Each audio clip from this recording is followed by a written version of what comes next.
Okay. Yep. This should work. It should work. It's working. Okay, there we go. Bang. We're live. We're live. Today is a beautiful day. Let's get it. It is? Well, it it, It's it horrible out here, bro.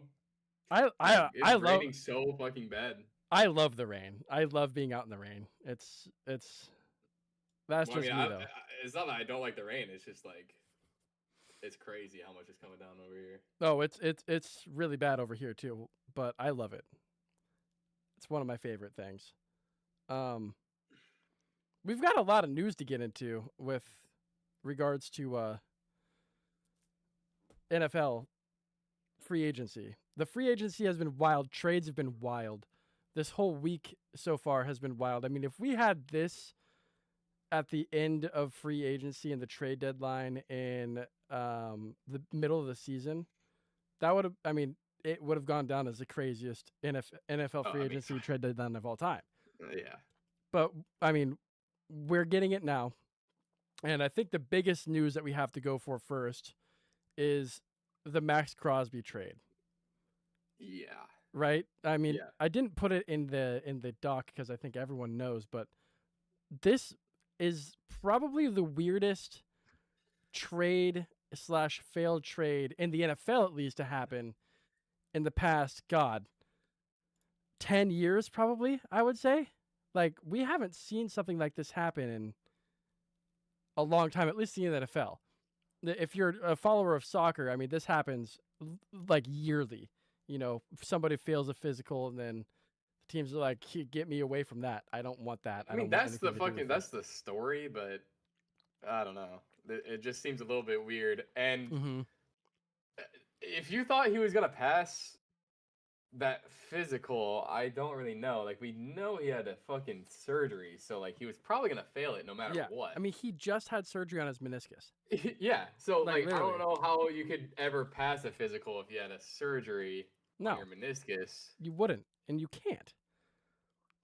So I don't know. Like, I think that's just like the reasoning. I think that they got cold feet. Yeah.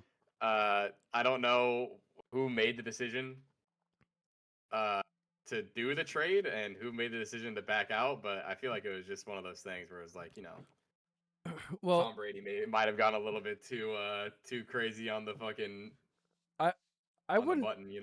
I don't.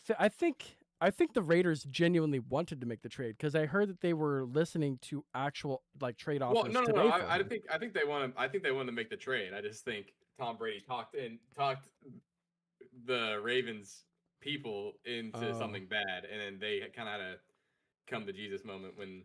Well, so from all of the sources that I've seen, right?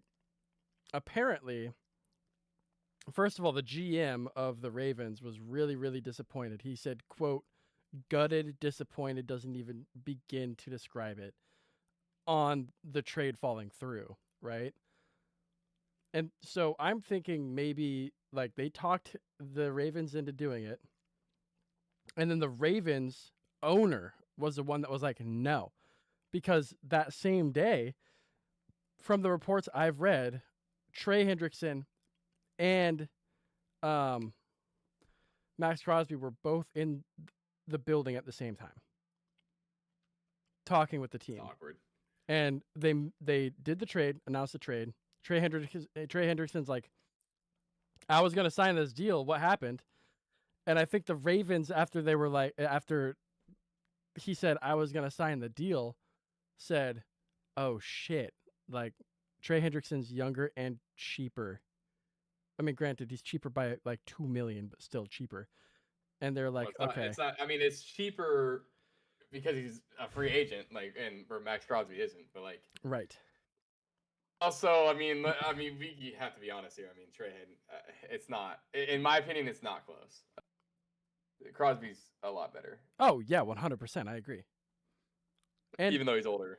and getting Trey Hendrickson is a little awkward for the division because it's an interdivision free agency signing, which Yeah. I mean, in all honesty, like it very rarely works out that those end up being good. In So Yeah, I'm not really sure why the Bengals are even letting him walk. To be fair, like I mean, they just don't. I guess they just don't have enough money. it's a really good question. It's a very, very good question. But I mean, the Bengals are still in hell. Like Oh yeah, nothing's gonna happen. no, Trey Henderson, but Trey Henderson's 31. Wait, Max Crosby is Max Crosby 32? no. Max Crosby's I thought 29. Well, Max Crosby is 28, so he's way younger than Henderson. This makes it even more interesting to me. I would have. I you knew that his knee was bad. Yeah, But I don't think. I don't think this would have scared me away from it. I don't really. I didn't really like the trade for the Ravens, to be honest. Like 2 first rounders is kind of insane. yep. I mean, I know Crosby's good, but I thought two first rounders was always way too much. Well, and they got deeper picks in this draft too. On top of that, didn't they? Yeah, they did. So Yeah, I just don't know like why you would. I don't know. I feel like they almost did it to like lower the asking price, and the Raiders were like, we're not lowering the asking price, and the Ravens were like, oh shit. Yeah. Well, And actually, never mind. Max Crosby would have been cheaper to pay at least. They're giving up more, but Trey Hendrickson said it's $112 million versus I think Max Crosby was 88 on his contract. I could be wrong. No, it was 115. Oh, it was 115. Okay, never mind. Well, it was a little bit cheaper to do it. Yeah, Trey do it this Henderson, way. but Yeah, that makes sense. Okay, never mind. Then I'm wrong. Well, speaking of Trey Hendrickson, and that whole ordeal. What do you think the Ravens are gonna do with the picks, though? Like, That's do you a think good there's question. a reason? Because they need a receiver bad. They do. They need a receiver. Like really, Zay really bad. Flowers is good, but again, we're having a lot of trouble with the small, fast wide receivers. Not that they're not producing, but they're not like. There's teams that have them are having a lot of trouble winning games with them. Yeah. Because they're racking up a lot of yards, but then once you get down to the end zone, a lot of trouble getting in the end zone. Yep. A lot of Zay Flowers, what he did this year was on deep passes, getting touchdowns. But like when we get up to like the 8-yard line, then it's like we need a big guy to go up and get the ball, and that's just not happening. Right. I think when you look at who's in the draft this year, I think. Let's see here. What the Ravens are picking at number 17, right? Because they didn't make the playoffs by one It's either game. 17 or 18, yeah. So I think you could cross Carnell Tate off because Carnell Tate's not going to be there. I mean, any team that needs a wide receiver before 18 or 17, wherever they're picking, would be a fool not to take an Ohio State wide receiver. I think that's just a fact, right? At this point in time, like, if you're not taking the first available Ohio State wide receiver, I think you might need help as a team. Mekhi Lemon from USC, I don't think will be there either. So He won't be there. That would probably bring you down to Jordan Tyson from Arizona State, Omar Cooper Jr. from Indiana, and then both those guys 6'2" and 6 foot respectfully. But then you look at Denzel Boston from Washington University, go Huskies. He's 6'4", 209. That's your X receiver right there. But the question is, do you use your first round pick on a wide receiver that's PFF ranked number 31, probably going to be the 5th or 6th wide receiver taken in the draft? Do you reach that high? I don't. Yeah, I mean, right now, so there's a couple of drafts. I mean, they have Jordan Tyson from Arizona State that's going there, but yeah, that would make the most sense to me because you can't take Mekhi Lemon because he's also 5'11". You need a tall wide receiver. Yeah. I'm sorry. Yeah, that you do need. You need a bigger guy for sure. And they didn't sign anybody in free agency, at least yet. And I don't think that there is any free agents that are wide receivers that are still left. Oh, I mean, there's Stephon Diggs, but you're not Jawan Jennings. You're not. Nobody's signing him right now, bro. There's no way. No, yeah, I agree. Jawan Jennings, maybe. He could be a good option. And Deebo Samuel, probably not going to sign him. Jawan Jennings is interesting. I agree. I think that could be an interesting prospect. Hollywood Brown. Yeah. They still have DeAndre Hopkins on their team. I mean, he's old, but So, okay, so we just got word that Emmanuel Wilson is going to be on the Seahawks. I really like Emmanuel Wilson. I don't know how you feel about him, but I'm not really sure where they're gonna go from here with Zach Charbonnet. I don't think Emmanuel Wilson's like as shifty as Kenneth Walker is. I think Zach Charbonnet and him kind of fill the same role. yeah, yep. But I really do like Emmanuel Wilson. I think he's a hard runner. He had a couple good games when Josh Jacobs was out for the Green Bay Packers. I think it's just a solid signing. I don't know. Did you like anybody else here for the Seahawks? I thought Alvin Kamara was going to go to the Seahawks, but I know there's some like personal preferences with Alvin Kamara that he doesn't want to really go anywhere else. I mean, yeah, I would have liked to see. Yeah, I would have liked to see Alvin Kamara for sure. I mean, because of this situation in New York, maybe sending a draft pick for either Tyron Tracy or Devin Singletary, that would have been maybe something that I would have looked at if I were John Schneider. Mm-hmm. But I mean, granted, I don't know. I don't know if that's something that they did or didn't do. I think that could have been an option though, for sure. With the situation in Miami, I mean, does Devon Achane really want to stay in Miami? You know, I know it would have been expensive, but I think the run game is so important, especially now that the Rams have Trent McDuffie and Jalen Ramsey. Like, And Jalen Watson. Yeah. I mean, you're gonna need help in the run game, man, and not having a Super Bowl MVP. I don't know. It's gonna take away. It's gonna take away. I want to get into that a little bit too. I gotta say, I mean, this has been a rough free agency for the Seahawks. I mean, they have so much cap space. Yeah. And they have decided to use absolutely fucking none of it. Yep. I think this is a big mistake. I think me and you both said, you know, after the Super Bowl, their number one thing should just be to keep the team together as best as they can. It shouldn't be that hard to convince guys on your team to take team-friendly deals right now. Yeah. Because you would be trying to go for a little bit of a dynasty. I mean, genuinely, the Seahawks, I don't know why a lot of people are not saying this, but that was one of the best teams that the NFL has ever seen. Mm-hmm. I don't really know. I think it was, we've had a few really good teams that have come through the NFL, but we were talking about like top 10 teams. I think they're definitely in the conversation of that. I'm not really sure why they weren't trying to keep them together. The other kind of team that got into this situation, I think, was the Eagles. When they won the Super Bowl, they had definitely one of the best teams that we've ever seen in the NFL, and then they let a lot of people go in the free agency, and now you're kind of seeing they're struggling really bad. Yes. So I'm not really sure why you're not trying to keep the team together. I can't really argue with what the GM's doing because of how good his track record is. But it is a little bit scary to see all those guys go. I agree. It is. The one thing I'm not really worried about is the defense. I know that we're going to draft a corner, and I wanted to get rid of. I would have preferred to trade last year at the end of the deadline with Witherspoon, but at the same time, he helped us win a Super Bowl, so I can't really say anything about that. Re-signing Josh Jobe is huge.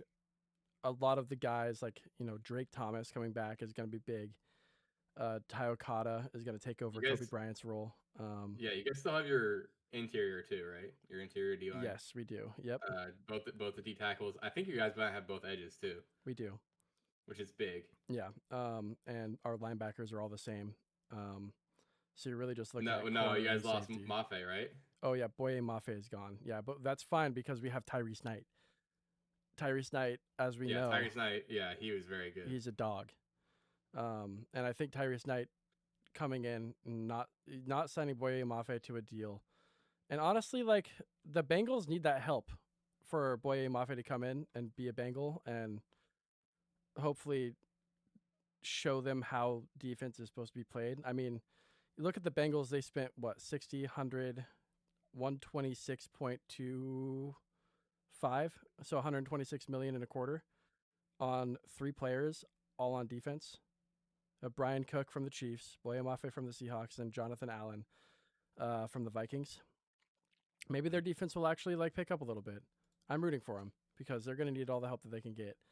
But I'm not super worried about the defense. The primary thing I'm worried about is the offense with the Seahawks right now, and primarily the run game. I don't see any other running backs that are free agents right now that really excite me. You know, the way that re-signing Kenneth Walker or trying to get Travis Etienne would have, you know. Yeah. I think the 3 top targets for me would have tried to been, re-sign Walker, ETN, get ETN if you can't get Walker, or get Alvin Kamara. Again, I think Emmanuel Wilson is good, but that's good. Yeah, I just don't think he's unproven. Let's just say, Yeah. I'm gonna go down this list of free agency guys. I know we're gonna want to talk about the first one. First one is Tyler Linderbaum, center. He goes from the Ravens to the Raiders. This is phenomenal for the Raiders, to be honest. They really need a leader on their line, and Tyler Linderbaum is probably, I would say he's definitely top 4 or 5 in the league on centers. Yeah. I think a lot of people have him in the top 3. So this is really good in my opinion, and you need a leader on the line for Mendoza to come in, and I mean we're just assuming that Mendoza is going to be a Raider, and then also it's going to be nice for Gene T to actually maybe get some blocking. If you look at Gene T's stats, he was breaking on average 2 tackles before he got to the line of scrimmage. So yeah, I mean I think this is good for the Raiders. I don't really know what much else there's to say about it. There's nothing really wrong with this deal at all. I agree. Yeah, I think it's a great deal. It's going to help solidify the Raiders' offensive line, even though they lost Stone Forsyth. But that's not a huge loss, when comparing it to what you're getting. So I think that's going to be a really good deal. Yeah. Second one we already talked about, Trey Hendrickson. I personally, I don't really like this deal. I would not have given him 4 years.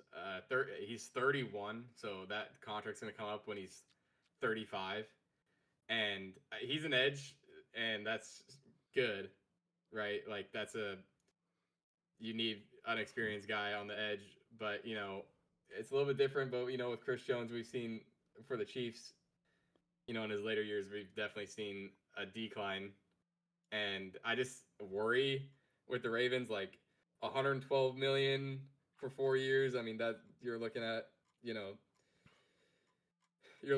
more than 25 million a year, almost 30 million a year.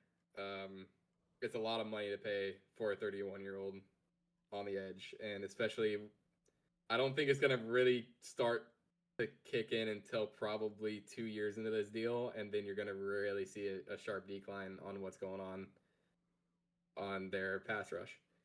Yeah, I agree. I would have much rather had Max Crosby. I know the price was really high, but if they had a problem with the physical, I probably would have tried to just negotiate as heavily as I could to talk down to maybe a first and a second round, not 2 firsts. I don't know where you're at on this deal, but it's not a big. I don't like this one. Yeah, I think I would have rather had Max Crosby as well, to be honest with you. There's not really a whole lot left to say. I mean, Trey Hendrickson's a great player. I just don't think a 4-year deal for where Trey Hendrickson's at in his career right now is a good deal. I mean, this is something that the Ravens should have done 2 years ago, Yeah. If they wanted to sign him to a 4-year deal. Right. But yeah, like get him on a trade or something like that. But like I would have rather I would have really tried to talk a 2-year deal on this one. Yeah. I think 4 years is a long time when the guy's 31 already on the edge. Also, like 4 years, I don't know like what your window is, but like you're probably you're pretty much relying on you're gonna suck in 2 years, pretty much is what the Ravens are saying. Like I think so. you're gonna pretty much be super ass. Yeah. And if they're super ass this year, that's gonna be really bad. It will be 100%. Old news: George Pickens, franchise tag. I think everybody knew this was gonna happen. It's the best move they could have done. I think. Agreed. Yeah, that I think so too. That's you can't let him go. You cannot let him go. He's too good. He's the future of that team at the wide receiver position. But with that being said, the Cowboys didn't really do a whole lot else besides do that. I mean, they got Jalen Thompson in free agency on the defense, but other than that, it was pretty quiet on their front. So I'm glad that they re-signed George Pickens. I want him in fantasy again next season, but I hate the Cowboys, but honestly, like George Pickens, Dak Prescott, Javonte Williams, and CeeDee Lamb. That was really fun to watch this year. I agree. I usually don't really like watching the Cowboys, but I was like fucking glued to the TV every fucking time they were on. Like that was a fucking fun ass team to watch, even though they kind of sucked last year. But I think the Cowboys should be a lot better this year. I think so what too. You say every year, right? But they've got 2 new edge rushers, and Sam Williams and Tyrus Wheat. Sam Williams re-signed. Tyrus Wheat came over as a backup edge rusher for the Lions. So they're adding some depth behind Quinnen Williams. They got when they got Quinnen Williams, their defense was better, but it still was not sucks. good. Yeah. They got Jalen Thompson from the Cardinals, which is a really good pickup in my opinion at safety. And then they also got Sam Howell as their backup quarterback. So in case anything happens to Dak, they'll actually have a viable backup quarterback because I think Sam Howell, he's gotten a bad rap since he came over to Seattle from the Commanders, and then last season he was playing for the Eagles as a backup. He didn't see the field once, so. Yeah. Sam Howell's a weird case. Like, he played good on the Commanders, but then Commanders let him go, and then he kind of just been everywhere. There's another big signing that happened that I would like to bring up that we haven't talked about yet, and that's Alec Pierce. Yeah, that's my next name. 4-year deal for $114 million, and I mean, I think this is really well deserved for Alec Pierce because he was the most elite wide receiver one of the most elite wide receivers in the league last season, and the most elite wide receiver in the AFC South, in my opinion. Yeah, and when Daniel Jones was healthy. There was some crowded. He had really good numbers on not a lot of catches. Yep. He had like 40. I think he had like 45 catches for a little over 1,000 yards, or maybe a little under. But you get that target total and that catch total up to 80 in the 80s, and then that's an easy 1,400 yard season. And then also it was a crowded room with a lot of QB trouble, so this is just good. Alec Pierce is definitely elite. I don't know what everybody was talking about, and I knew this was going to happen. The Colts had to re-sign him. They had to. They had no choice, really. Yep. And you pretty much couldn't let anybody outbid you. No. So yeah, really good. I think this is like the highest paid free agent wide receiver ever. Yep. So fucking kudos to him. My next name, I'm gonna kind of loop these guys together. Trent McDuffie and Jalen Watson, both the corners from Kansas City, are going to the Rams. I fucking hate this for me. It sucks because if you look at how good the Chiefs defense was, especially in the secondary, we didn't really give up that many points, especially when we were competitive and still had a chance to go to the playoffs. I think the Rams kind of saw how good we were on defense with zero pass rush, literally zero. We had no fucking sacks this year. It was really fucking bad. And still we were not really letting teams score. So the only team that cooked us was the Cowboys, really. and there was a lot of things to say during that Cowboys game, but they definitely cooked our corners. But that was the only bad game we had really in the secondary. And then LA, obviously in the playoffs, they got torched by Sam Darnold, so they really needed help at corner. So signing McDuffie and Jalen Watson, this is both really good moves. I am really surprised that they paid Trent McDuffie that much money because he was getting beat on the outside last year. He was not a shutdown corner on the outside, but if they just have him in the slot, he's not going to be beat. Well, I don't know how you are feeling on kind of both those guys going to the Rams. Oh, I hate it. I hate it. I absolutely hate it. This is gonna be. I mean, I actually have. Hold on. I have a video that I want to show you that regarding this whole thing. Hopefully it doesn't get fucking. Hold on.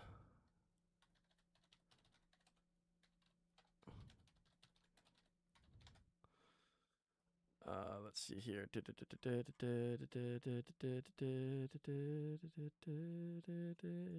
No way Cooper Kupp is leaving. Thank you for everything, Cooper. But who's gonna fill your spot now? Damn, we released. Nope, not that one. I have to find it, but yeah, I absolutely hate it. It's gonna be a tough year next year playing every single team in the NFC West. Honestly, I don't know how the Rams are gonna pay everybody this year. My brain is not wrapping. The numbers are not making sense to me. But yeah, it's a good question. I agree. I guess they're gonna fucking try. Yep. Next name I have. I don't really want to spend that much time on this, but John Franklin Myers, edge from Denver, is going to Tennessee. Tennessee's in like an 8-year rebuild right now. They're not going to be good next year, but if they can somehow maintain, these free agents that they're getting and maybe develop some talent at wide receiver and maybe get a good running back, they could be competitive in like 2 years. I just don't see it happening next year. Yeah. Really, it doesn't really matter what they do in free agency. Yeah. So people wanted me to be a running back. But John Franklin Myers is really good. Obviously, Denver had the best or tied for the best defense, maybe a little bit worse than the Seattle, but anybody leaving that defense is going to get some attention. Next one, Kyle Pitts, franchise tagged. Yeah, had to happen. It had to happen. Can't let him go. You cannot let him go. That is can't do it. And it's a really good move from the Falcons. That was their biggest playmaker last season. And contrary to what everyone thought was going to happen, he was the biggest playmaker, and he still will be. So, although I will say he looked the best when Kirk Cousins was at quarterback, and he's just got released. Well. So Michael Penix, and I'm gonna loop this together, but Michael Penix he's not gonna be starting at the beginning of the year. He's probably still gonna be out for probably 4 games. Yeah. That means Tua's gonna be starting for the Atlanta Falcons. Yeah. Okay. The Tua was super good when he had Jonnu Smith. Okay. And now he has Kyle Pitts. So I'm not even joking. I think Tua could definitely take this starting job. Yeah. In 4 games. If Kyle Pitts is just gonna average 80 yards a game with Tua at quarterback, Tua's never. I don't think he's had this much. Well, the only time he's had this much rounded out talent around him has been when the season with Jonnu Smith, because he had Achane, Jonnu Smith, and Tyreek Hill and Jalen Waddle. But this year, first 4 games, he's gonna have Drake London, Bijan, Kyle Pitts, and maybe some other guys around him. So this is a lot of talent that he has around him. So I wouldn't be surprised if for the first 40 games we see Tua go out there and actually kind of sling the ball around. What are your feelings on Tua to the Falcons? Because there's been a lot of mixed. I mean, the one solace that I think everybody in Atlanta can take is that they have 2 lefties throwing the ball. So no matter what, you're going to get the same look like that, I think that's a good thing. So, I mean, I don't know. What's going to be the cap hit? You know, like, are they taking the because they don't have to take the contract on? Do they have to pay him anything because he's getting 90 million in dead cap from the Dolphins? You know, is he just going to play for free for the Falcons while the Dolphins just pay him off, or? I have no idea What's gonna happen there, because that's I think the biggest thing. What's the cap hit gonna be from to Tua from the Falcons? Because I don't think it's gonna be that much. If you're gonna be paying over $20 million for a backup quarterback, I think that's an L. There's no way. I mean, that's what they've been doing, but like, there's no way that's gonna happen again. I think they're just gonna keep him on dead money, from the Dolphins. So, I mean, that would make the most sense, right? Yeah, I would assume so. And then once that is done, then they're gonna just they could re-sign him. Like, if he steals a starting job, I don't know how much they could pay him, but they would definitely pay him if he's gonna steal a starting job. But speaking about stealing starting jobs, next name that has not been signed yet is Kyler Murray. Where is he going? So this is 39 ERZZ. I hate that you just said that. That's insane. I can't believe that. I'm not even gonna repeat that. That's just wild. You're a crazy person. Not like, come on. Everyone should have the same thoughts on that. I just shared my screen with you, Cade, so you could see. I think you're probably gonna see Kyler Murray.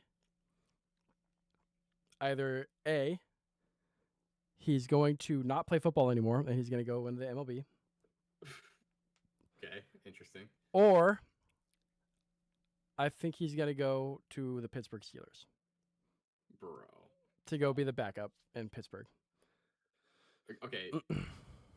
Let me cook with Kyler here for a second. Okay, here's the thing, bro. Mm-hmm. A lot of people give Kyler Murray a lot of shit, okay? Including me. But dude, like, tell me what the fuck this man was supposed to do, man. He has decent numbers. He's been playing in the hardest division in football for his whole career. And then, like, what has the history been in the NFL? It's been pretty much 49ers are going to the Super Bowl losing to the Chiefs twice. Seattle's in the Super Bowl once. And the Rams have been in the Super Bowl. Yep. So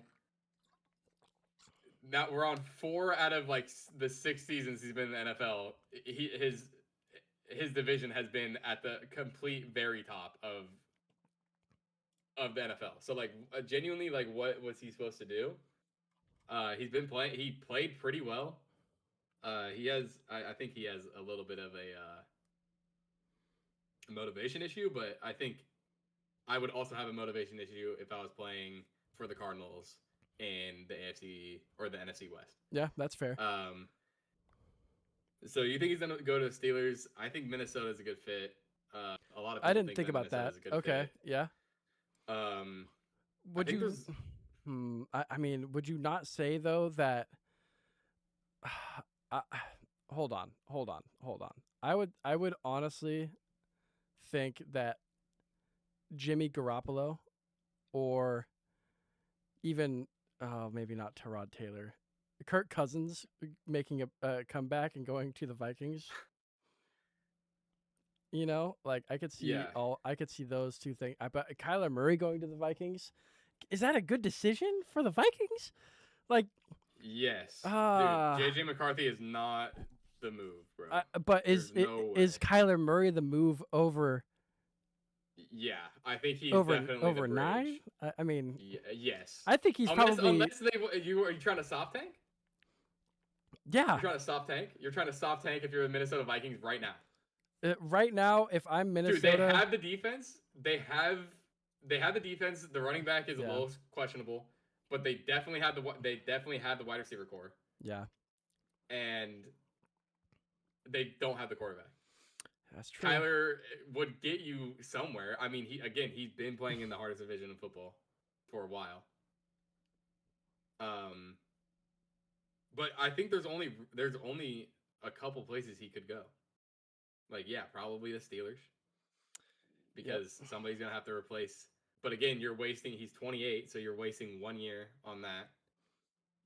I mean, he could go be a backup for somebody, you know. Go be a backup for Aaron Rodgers. He could be the backup for let's see. The Bengals didn't re-sign Joe Flacco, did they? No, they did not. So he could go to the Bengals and be the backup. I think so. Yeah, I mean, he could do that. Pittsburgh, I think Minnesota makes a lot of sense. Yep. I was gonna say the Jets, but they just re-signed, or not. They just got Geno. But then they also have Hendon Hooker. The Colts, because Daniel Jones might not be playing. True. Well, he might not be back in time, but he'll definitely be starting when he comes back. It just depends on how much you can pay him, right? Yeah. Like that's the question. But other than that, there's not really a lot of teams unless he wants to go to the Raiders. But like the Raiders are definitely taking a quarterback in the draft. So yes. There's just not a lot of places he can go that's not Minnesota. Right. I think the Steelers does work, but just like, come on, man. Aaron Rodgers, just leave. Yeah, he needs to retire, man. You gotta go, man. You're just fucking everything up right now. He definitely is fucking everything up. I 100% agree with that. He's got to go. Go ahead. No, I was gonna move on, but if you got more things I was gonna move on too, but it was gonna be kind of like a sidestep because we're still gonna talk about the Cardinals here. Okay. I really like Gardner Minshew to the Cardinals. Now, I like it for Gardner because I'm a Gardner Minshew fan. I hate it because I'm a anti-Cardinals, anti-Arizona, this is gonna be. This is a bad move. It's gonna be bad, but not for Gardner Minshew because I think he's gonna be successful. Is he? He's gonna start. He's gonna start. What? There's no way he's not. There's no way. I think it's a bad move because how do you not do Jacoby Brissett? I just don't understand how you're not on that shit. Dude, he threw for like 4,000 yards in half the season. I know. Trust me, I know. What is that? Yeah. What? This guy, what else do you want him to do? Like, he's always been the guy whenever he comes in, and then he gets snubbed every single time he comes in.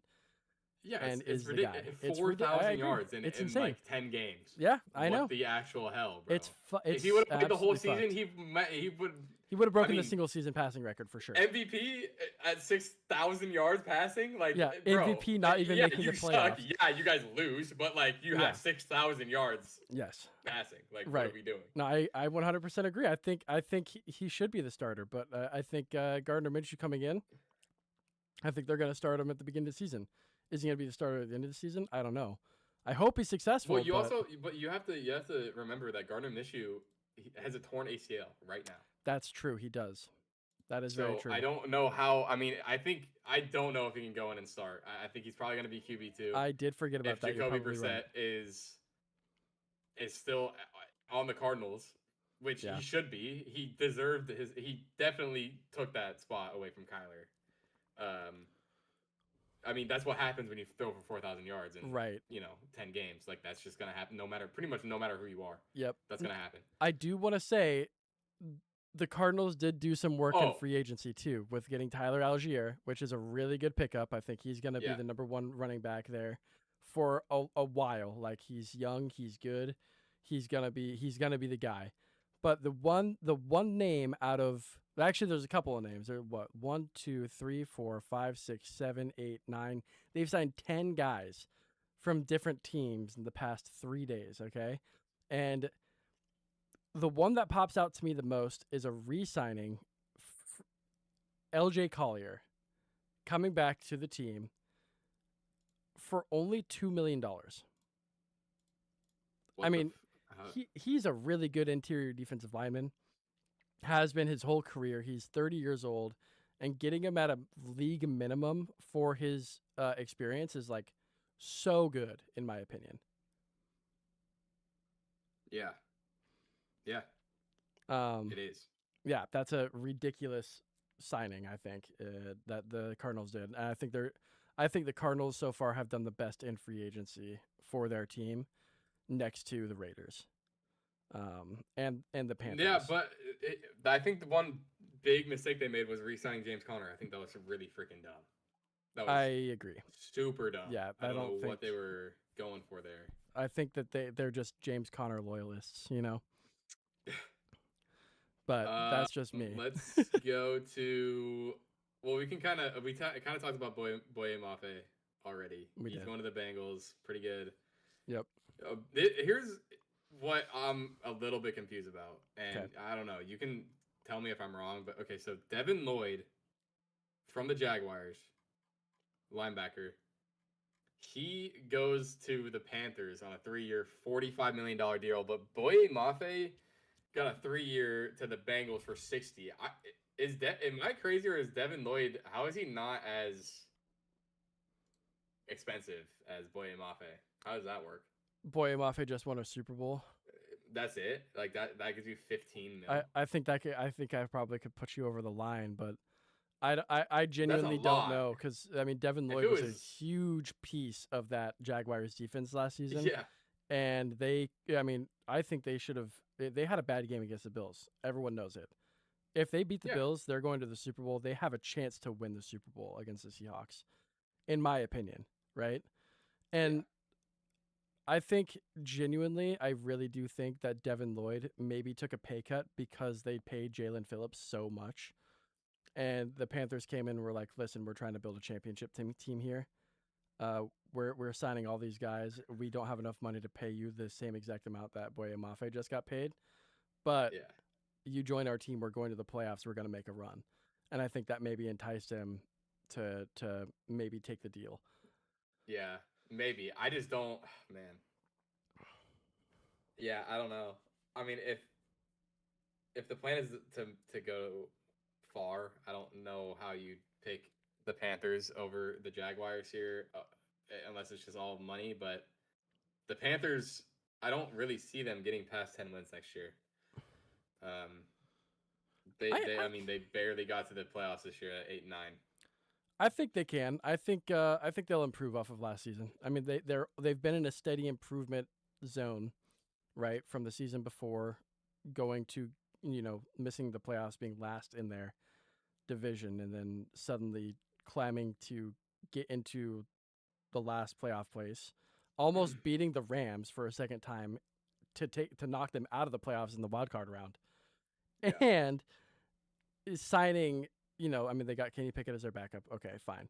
They got Luke Fortner at center. They've got Stone Forsythe at right tackle. So they're bringing in some young offensive line talent that are smaller contracts, but they're good linemen.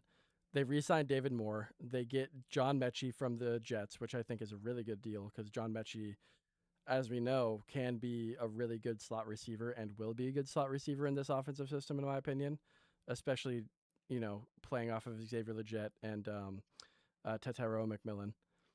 They did lose Rico Dowdle, which I think is going to be huge for their offense, because he's way better running back than what's his face? Yeah, Chuba Hubbard. But they also have Travis Etienne. Yeah. So, or Trevor Etienne. Sorry, not Travis. So it could just be an even switch there, as a backup. I don't know. I think this team is going to be good next year, and their defense especially is going to be really good, because their defense already last season was tough. So,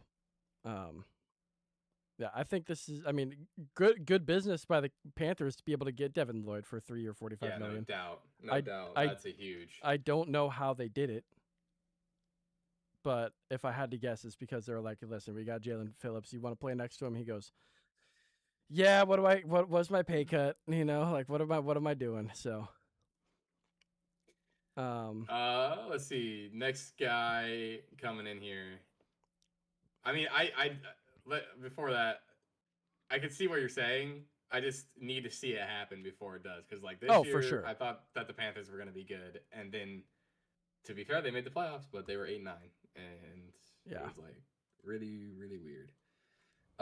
So next guy, I don't really want to spend too much time on this. Breece Hall's in hell, franchise tagged by the Jets. Yeah, they had to do it. But yeah, fuck. I really wish we would have signed him to the Chiefs Of course. last season, but it didn't happen, and we'll get to how that's a good thing for us a little bit later. Daniel Jones somehow gets a fucking contract, even though he Dude, tore his ACL, and I he know. got $44 million a year. That's Yeah. fucking insane. It's pretty That's good. fucking insane. That's pretty good. I don't know how he got that. His agent is nuts. Yeah, for real. I don't like this from the Colts, to be honest. He can't do a full season. It's just not happened. No, I mean for a while. Well, and it's not gonna happen because he's not gonna be back for the beginning of the season next year. There's no way. And he made a really bad mistake, playing on that shin. Yep. Or whatever that first injury was, because all of that weight that was going to that part of his body ended up collapsing, and then that's why he got the tear. So exactly. Yeah, I mean, I fucking hate this move, to be honest. I get it. I think he's gonna go back out there and get hurt in 3 games. I honestly think that's what's gonna happen next year. He's gonna come back. He's gonna go out there for a couple of games and he's gonna get hurt again. I don't understand how you can sign him right now. I mean, I get signing him, but I don't understand paying him $88 million. That can't happen. Yeah. Can't let that happen if you're the Colts, to be honest. Because I mean, if the Colts I know don't he sign played him, so good. He played so good at the beginning of the season. I understand, but if the Colts don't sign him, who goes out and signs him? Like I don't see anybody going out and signing him. To be honest with you, I don't think anybody does. Maybe the Vikings, maybe. Yeah, maybe. No one else. I don't feel like anybody else is going to. The Saints have their guy, and they're not paying him anything because he's still on his rookie deal. I genuinely don't see it. I mean, maybe the Cardinals, but even the Cardinals, there's no way. Yeah, there's no way. I mean, I think they overplayed their hand, and the Colts just looked at the hand. They looked at the river, and they were like, I have a fucking royal flush, but what if he has a royaler flush? Yeah. And yeah, exactly. they folded. Yeah. I do want to talk about. I don't like that deal. I really want to talk about the Jaguars, okay? Because Etienne went to the Saints, and will be the starting running back for the Saints without a doubt, right? So that means the Jaguars. Alvin's still there, though. That's the thing. I don't know what Alvin is still there, but that means the Jaguars, right? Who I really like the Jaguars. I really like them a lot. If they re-signed Travis Etienne, he was gonna be. I mean, that team was gonna be my favorite to go to the Super Bowl next year in the AFC. Now, I mean, don't get me wrong. I love Brayshaw Tootin. He like my team name is Tootin' Up a Storm, and he's really good. We saw him play in real life. He's got talent. Is he a number 1 running back though? Is he a number 1? And I just don't know if he, coming out of his rookie year, he had pretty good numbers for being a rookie and for being a backup, but I don't know if he's there. We saw glimpses of it, but I don't know if he's there. And the Jaguars also signed Chris Rodriguez Jr. From the Commanders on a $10 million deal, a 2-year $10 million deal, with potential to be, I think, 13 or 14 million with the incentives. And I genuinely can see this being pretty bad for this run offense. I could see it start to sputter. And with Travis Etienne, I mean, granted, last season, that offense sputtered even with him in. He had his worst season on record. So you look at it and it's like... that was 2 seasons ago. Oh, that's what I mean, 2 seasons ago. I'm still stuck in this past season. But this season, I mean, it was way better. And what's going to happen this next season? This offense, I just don't know. I mean, what do you think about Tootin being the starter? 2-year $10 million up to 13 million tells me that Rodriguez is the backup. They're thinking that Rodriguez is probably going to start. Oh, really? You think so? Yeah. Okay. At $6 million? Yeah. Yeah. I mean, that's literally how much you guys just paid Emmanuel Wilson be your starter. That's a pretty, and that's what you. I mean, Aaron Jones just got that contract. Yeah. $5.5 million a year, and he's gonna be the starter. So yeah, that's true. that kind of tells me that if Brayshaw Tootin, they're expecting Rodriguez to start, but Brayshaw Tootin can win the job because Right. they're not going to be paying him. You know, it's not like He's still on like his an rookie $8 deal. million, Yeah. right? And and he's still on his rookie deal. So I think it's still up in the air. I think Brayshaw Tootin can probably take the job. I just don't. I'm not really a big guy on Chris Rodriguez or Brayshaw Tootin, to be fair. I think that they just downgraded a lot. Yeah. Which is really weird because they didn't have to pay. Like, if you're not paying Devin Lloyd, where's the money going, bro? I know. It's going I all to mean, it's Trevor going to fucking Trevor Lawrence. Yeah, and I mean they do want they're trying to deal Brian Thomas Jr. from what I've heard as well. Yeah, I don't know if that's gonna happen, but Yeah. if it doesn't happen, that's a really. I mean, they have a deadly. They might have a deadly enough pass game to where it doesn't matter who their running back is, Right. and that might be the calculation that they're doing there. Yeah, it definitely could be. Because I mean, you need Jacoby Myers, Parker Washington, Travis Hunter, and Brian Thomas Jr. I mean, that's pretty fucking beefy. Mm-hmm. I mean, we got to talk about Kenneth Walker now. I mean, yeah, it's true. Yeah, so this is the craziest blunder the Seahawks have ever done, and my team yoinked them from you. Yep. Straight up. This is a horrible move from the Seahawks. This is a fantastic move from the Chiefs. I don't really know if there's much else to say about it. I'm a little bit worried.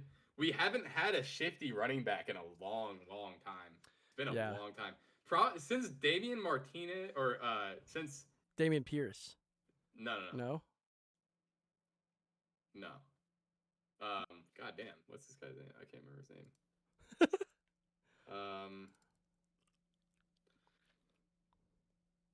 It's Damian. What was Damian Williams? Damian Williams. There you go. Yeah. Yep.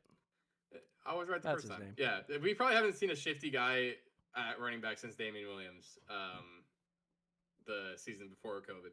So I'm excited for this. This is gonna be good. Yeah. It's gonna be fun not to watch a fucking bruiser back again.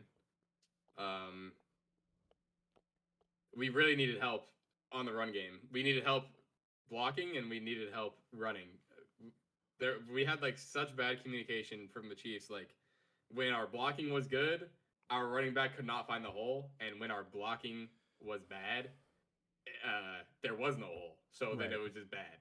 So we were just having a lot of trouble in both areas. So I'm ecstatic to get Kenneth Walker. I think it's gonna be great. Listen, I mean, it's a great fit. I'm happy for Kenneth. You know, like you're going from a Super Bowl caliber team that won the Super Bowl to another Super Bowl caliber team that is looking to have a bounce back season. And if there's any team in the NFL that can have a bounce back season, especially with the draft capital that the Chiefs have, it's going to be the Chiefs.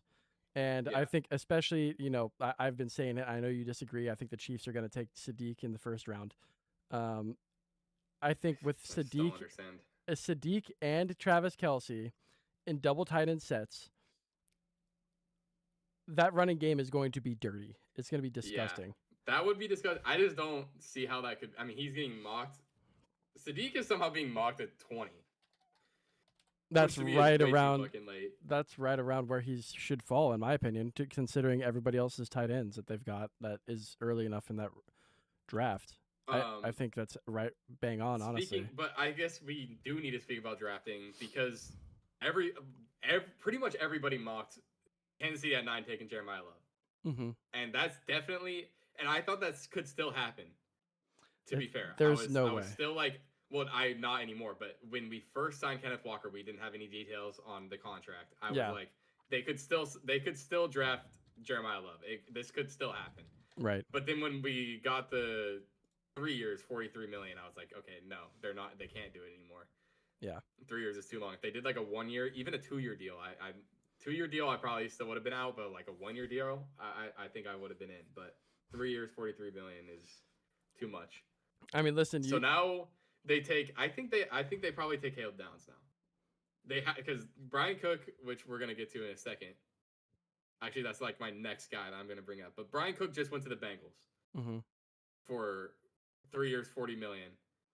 That's a big loss for the Chiefs secondary. So we've lost 3 guys on the secondary. I actually don't even think there's a way that we don't take Caleb Downs in the draft now because we need secondary help really bad. We did sign, Alohi Gilman, from the Ravens. I think it was from the Ravens. We signed him to be our safety, but again, I think that Caleb Downs he's probably the best secondary player in the draft right now. And the fact that we just lost Brian Cook, Jalen Watson, and Trent McDuffie, and we haven't had a shutdown safety, like a complete game changer safety since Eric Berry. I think Caleb Downs could be that next guy to do that. Yeah, that's fair. I could see that. Yeah, I think Downs is a great target on the big board right now, especially as a defensive focused guy. I mean, the only other player I could possibly think that you might take would be that probably Mansour Delane from LSU, the corner, because you're going to need corners too. Yeah, but we just lost both our corners. Yeah, I think getting a safety here is probably, especially the highest rated secondary person, which I think Caleb Downs is. He is. Yeah. At least I don't really think it's close, to be fair. Well, I think it is close. I think Mansour Delane is right there with Caleb Downs in ranking, and is in fact ranked a little bit higher in PFF. But the only issue is it comes down to what do you think you need more? You know, I mean, they're both 6 foot. They're both in that 200-pound range. And they both played around the same amount of snaps. But the only thing is that Mansour Delane is 3rd in his cornerback rankings in the nation, and Caleb Downs is 19th in the nation. And that's not just going with draft class. That's all around in the nation. So there's players that they're equating to that are not in the draft this season. So I think it's going to be between one of those two guys. Either that or they're going to trade up. We just got news. Calvin Austin is signing a 1-year deal with the Giants for $4.5 million per Adam Schefter. So another signing just came down. Calvin Austin just signed with the Giants for 1 year, $4.5 million.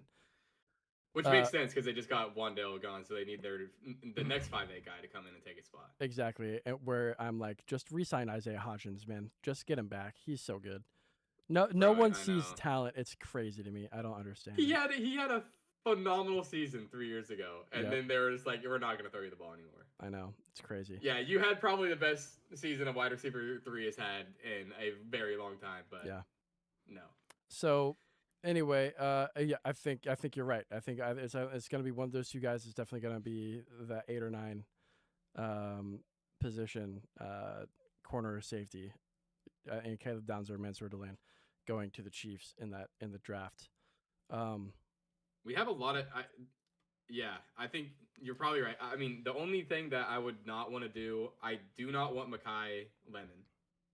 I do not want him. Yeah, I mean, you should not draft a wide receiver. There's no doubt. From what I've heard, and I'm not even saying like this is him. I'm just saying from what I've heard about him, there's like, we can't have any more drama at the wide receiver position. Yeah. We can't. We just can't. Even if I hear anything about a guy and like anything drama wise in the draft on a wide receiver, I'm like, no, we can't take him. We have too much drama at the receiver position right now. We just can't do it. For me, why not? If you're the Chiefs, why not go get Christian Kirk? You know, Christian Kirk, he's going to cost you $5 million. He's going to probably cost you $6 million if you want to sign him to a 1-year deal, right? Because he's an unrestricted free agent, so you have to pay him the minimum, which is 5.3. You sign him at 6, okay? Or you go get I know you hate it, but Nick Westbrook-Ikhine, you know. Or you have let's see here. There's guys out there, man. Yeah, I know. Well, we have guys. Like we have Rice, who I might not play. Listen, Rice is not playing in the NFL ever again. That guy is not playing in the NFL. I would just not even count him as a wide receiver. Again, like yikes. I don't know. Like, that's not good. Something's bad over there. And then also Hollywood Brown, which is fine. But, you know, but then we have Juju, too. So, like... No, Juju's an unrestricted free agent as well. We're going to resign him. You probably should. For minimum... We're going to. 1.4 million, that's nothing. We're going to. We're going to resign him. And then, but, like, if we... So, I'm just saying, like, I don't know if we can just roll the unction out there, bro. Like, Christian Kirk, Juju Smith-Schuster, and fucking Hollywood Brown. Like, dude, what are we doing? Like, this would be a disaster. And, like, but I said it was a disaster during that season where we had we had, like, MVS and fucking Kadarius Toney, but we won the Super Bowl that year. But I don't know. Like, it just... Hear me out. We can't keep getting away with having bad receivers. Like, hear me out. You not gonna happen. You guys need a fast receiver, right? You guys need a fast receiver. Stop. I'm done. Who's done. a little taller. No. But you also need a return man. Okay. If your 40 time is below 5 seconds, I don't want you at this point. Like, we're done with the fast receivers, bro. Go get yourself Greg Dortch. If you're the Chiefs. You know what's fucked up is that I was like, we should go. What we should do is go get Rondale Moore. But I'm like, goddamn, like, are we serious? Fuck. Actually, like, never mind. Greg Dortch is 5'7". You don't want him. I'm sorry. I wish. Short King, you probably shouldn't take him though. I wish we could have signed Rondale Moore, but that's not an option anymore. Unfortunately. Yeah, that's true. It's not. What about Tim Patrick as part of the unction? That's not going to work. Tim Patrick is. Whoa. Dude, Tim Patrick's hold on. The grandpa chin. Like, holy shit. Wait. What about Jahan Dotson? Dude, no. We need a guy we need a tall dude that's got some movement. Okay, I know you hate this because he's going to be expensive. He's also part of the unction. Deebo Samuel. Brother. Is he a free agent this year? He is. Oh, Jesus Christ. I would be down for that, to be honest. Right? Okay, there you go. You know what? There you go. What? Fuck it. Go sign Deebo Samuel. Yeah, well, okay, but it's expensive. But, like, why don't we just go and fucking sign McCole Hardman again at this point? You know what I mean? Yeah, I mean, you don't want that. I gotta drag the puzzle piece into place. Hold on. Oh, God. Okay. Unable to verify. The Hold Chiefs on. for a second. Yep. Getting off the Let's Chiefs. go. Actually, I have somewhere I want to move to. Hold on. No. I want to Okay. I want to do one more guy because I know you're gonna want to talk about this. Because we like everybody that's on the New York Giants. Isaiah Likely to the New York Giants.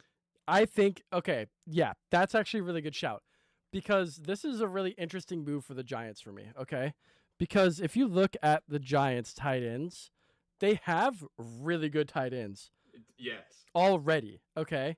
They have Theo Johnson and Bellinger, but Bellinger is not showing up on their depth chart anymore. Is Bellinger? Is he a free agent? Free agent. Hold on. Or maybe they moved him before and we didn't see it. But yeah, I thought that they had two really good guys that Jackson Dart really liked. So it was really surprising that Isaiah Likely went to the New York Giants. Wait, what the hell? He's not a free agent. Where?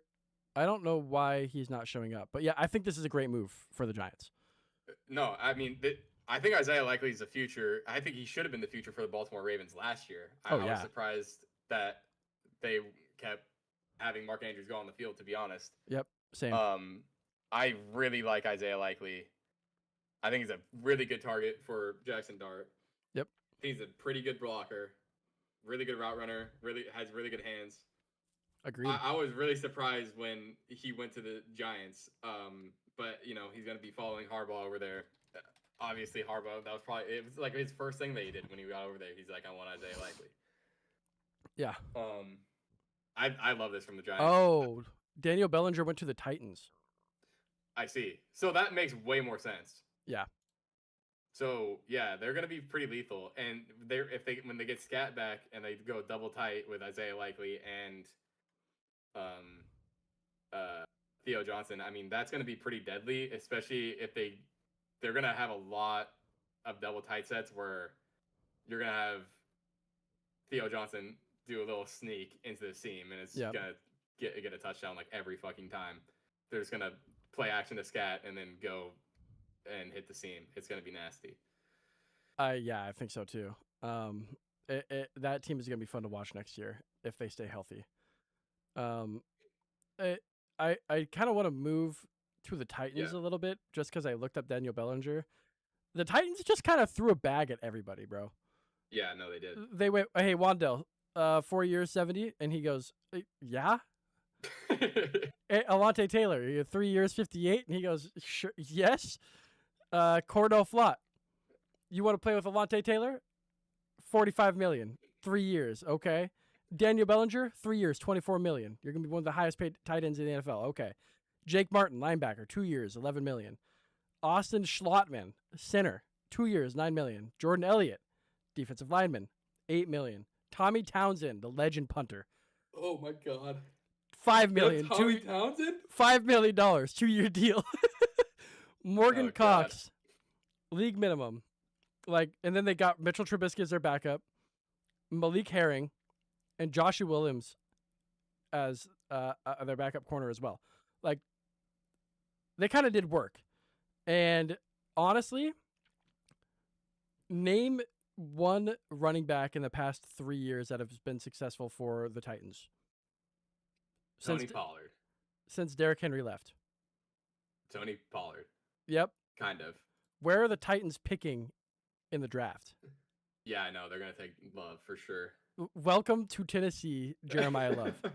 That's all I got to say. Oh, my God. The Jets cannot afford to take him, okay? They franchise tagged Breece Hall. They would exactly. It would make no sense. Genuinely, if the Jets take Jeremiah Love, they're just trolling. They should just they're be just kicked out of trolling the the NFL. fucking league. Agreed. It's like, oh, I was in the Epstein files. I guess I should just troll the whole fucking league. Like, what the fuck, bro? Exactly. The owner's like, well, I'm in the Epstein files, but I chose Love.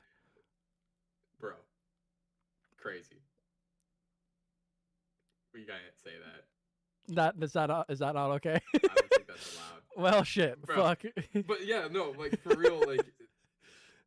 They No, could I know. literally troll the entire league by taking Jeremiah Love, and I would 100%. I honestly think there would maybe be riots in the streets. Yeah. In DC, and Tennessee. in New Jersey. Yeah. And maybe, yeah. Also, they're like, why the fuck did we just franchise tag Breece Hall? What are we doing? Yep. Because if you franchise tag him, you can't trade him. No. And you have to pay him a shitload of money. Yep. Okay, I don't even know if Breece Hall was even worth a franchise tag. Like you kind of had to, but like why did he wanted out so bad, and they were just like, no. You're staying here. No. You're gonna rot another year with Geno Smith. No. I wanna real quick. Yeah. I've been just bringing up defensive guys a lot, and then we'll get into Malik Willis here in a second. And even Romeo Doubs, I think, is cool, but. Dude, the Colts. Why did they get rid of Nick Cross? Like, what was that? Yeah, he's only 24. He's only $7 million a year. Like, pay him. I know. He's really good. There was no reason not to pay him, and then so the Commanders came in and took him. And I think this is a big win for the Commanders. 100%. I think Nick Cross is very, very good. Oh yeah. Dan Quinn is going to do legendary things with that defense next year. And they also took Leo Chanel from the Kansas City. So I thought those two were really good signings. Yeah.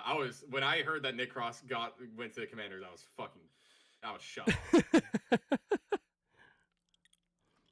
I would have been too. Let's go Romeo Being Doubs. you at least. Sure. Yeah, Romeo Doubs. Romeo Doubs goes to the Patriots, 4 years, $68 million.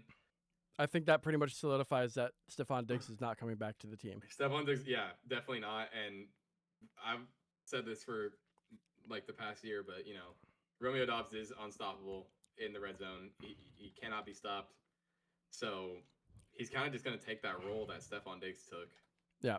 Short yard, shorter passes, and then also red zone work.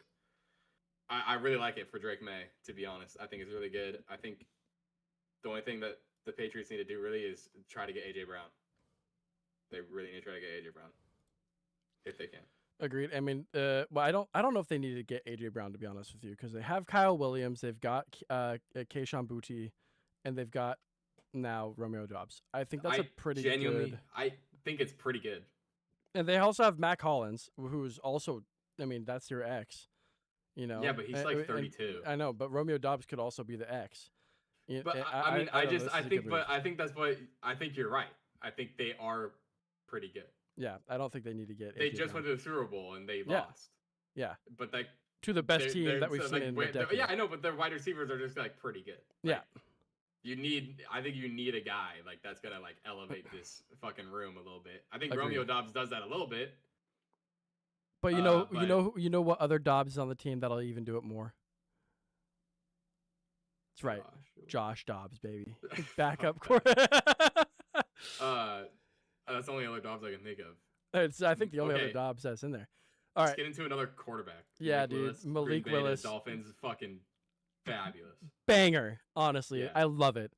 I think now that our boy, I always get him, Mike McDaniels. Yeah. Yep, there we go. Not Mike McDonald. Mike McDaniel. I don't know why. It's just Mike McDaniels, Mike McDonald, Josh McDaniels. Exactly. I don't know, man. I don't know. It's everyone's a clone. This is a really good move. I think this is really, really good. Oh wait, chatter 31-0 Johan. Where do you think Minnesota plays in their division if Kyler Murray lands? Second. Last. Oh. Wow. Yeah, no, second. Okay. Wait, who's getting first then? What do you mean? The Bears? What do you mean? Yeah, the Lions? The Bears. The fucking Bears. You think Kyler Murray is gonna do better than the Lions next season, bro? Yes. I don't know if that's What were the Lions this season? Third. 8-8. 8-9. Injuries, man. Yeah, but do you think that's gonna change? I fucking hope it does. I don't think it's gonna change. They need to stop letting people bite their kneecaps off and bite other people's kneecaps off again. Go back to the NFC Championship game. I think they get second. I think Kyler Murray to the Vikings makes a lot of sense. And I do too. I don't know if you're here. I don't know, Johan. I don't know if you're here before, but I was telling Logan, like, Kyler Murray has been playing in the hardest division in football for his whole career, and the majority of the seasons he's been in the league, it's been the Niners in the Super Bowl, the Seahawks in the Super Bowl, or the Rams in the Super Bowl. Like, there just genuinely isn't much he could do in such a powerful division. Like, there were just too many good teams coming out of there. So I think it's gonna be. I don't know if it will be easier in Minnesota, but I think he's gonna put up good numbers still in Minnesota, and he has too much talent around him in Minnesota to not do that. And Minnesota's defense is very good. So, yeah. But I don't know. Where do you think they land? In their last or third or second? Genuinely, I have so much disdain and bad taste for Kyler Murray. As a Seahawks fan, and as an NFL fan, I don't think he does well for this team. I don't think he does well for the Vikings, to be honest with you. There's no way you, like... He's not going to be worse than 9, think he's better? Sure. Okay, thank you. How much better is he than 9? Because I think he's at least 5 to 6 times better than 9. It depends on how the line is for Kyler Murray, to be honest with you, but because that's what it all comes down to. He's got to be able to get blocking when he's scrambling. So I think maybe third, but I don't know. There's also, well, after we talk about Malik Willis, let's go back to Malik Willis. Okay, hold on. I don't even worry about Malik Willis on this team. I just worry, like, Jalen Waddle. Mm-hmm. Then Devon Achane, that's it, bro. Like, they just don't have any weapons over there anymore. That's not. I mean, they've got. I think they do. I mean, they've got Jalen Waddle still. They've got Malik Washington. Malik Washington's really good. The Devon Achane, I think is great. Greg Dulcich, maybe not the best tight end to have. Maybe they Definitely not a good tight end. I would. Oh God, why is that on? I would really like to see our boy Jonnu Smith re-sign with the Dolphins. Yeah, honestly. me too. I don't think it's gonna happen because somebody from the Steelers depth chart, but somebody from the Steelers needs to go to the Dolphins.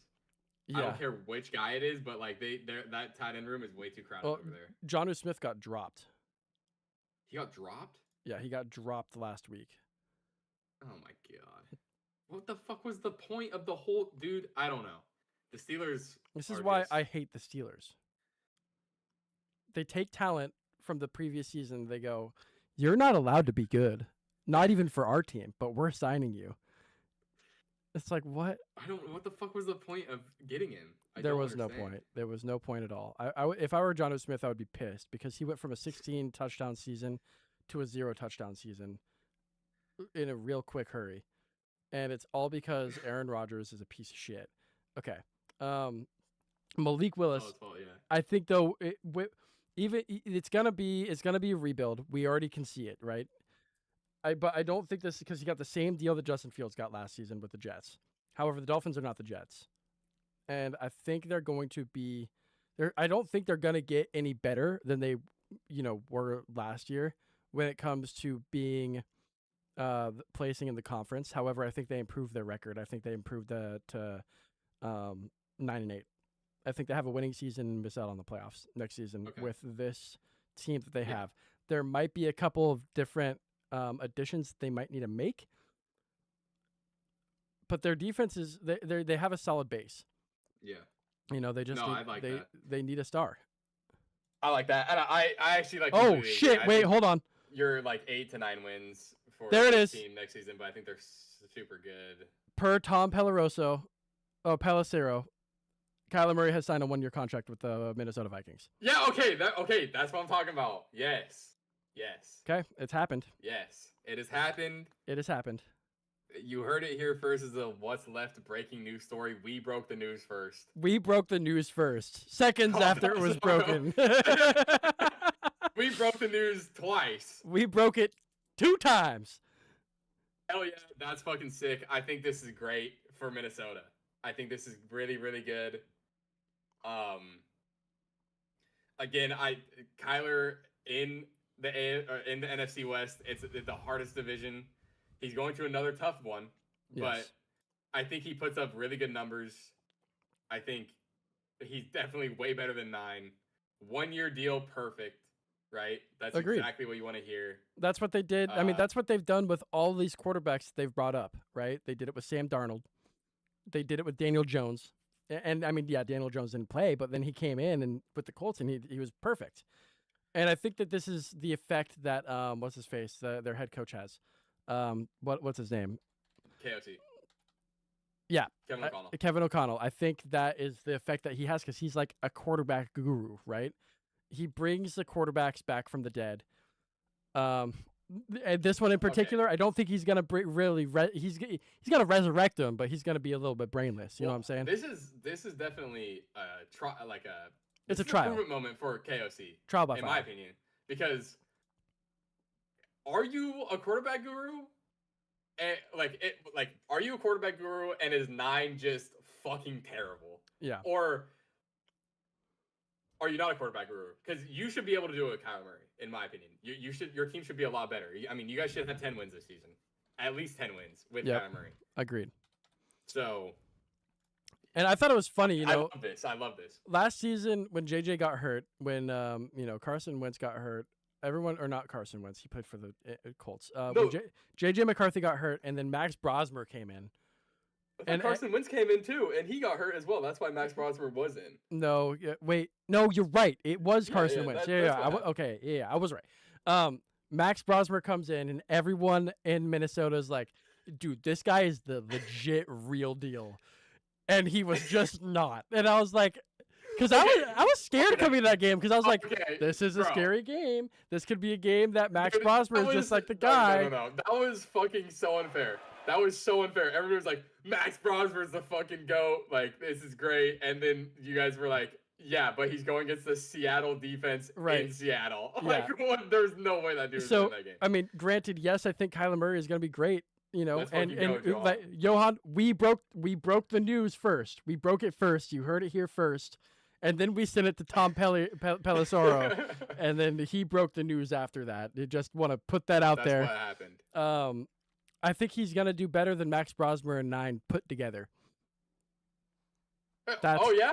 Yep, that's my Damn, so, super like, safe fucking, assessment. What is that, like 0-18 or some shit, or what's the move? Yeah, he's Like, gonna get no wins. He'll get a win. Kyler No. Murray will get a win. This is definitely gonna be better, and I think you're right. No, this is very good. KOC. This is going to be his trial by fire, in my opinion. And if it's not successful for him this year, then it's probably gonna be, you know, it's 2 or probably 1. I feel like There's they no get way 2. they get the Bears, Yeah, bro. I don't think they're But gonna they catch get the 2. Bears. They get 2. They get 2. I think they get 2. I agree Gate thinks with they you get on 2. I think they get 3 because I don't think that they're gonna quite keep up.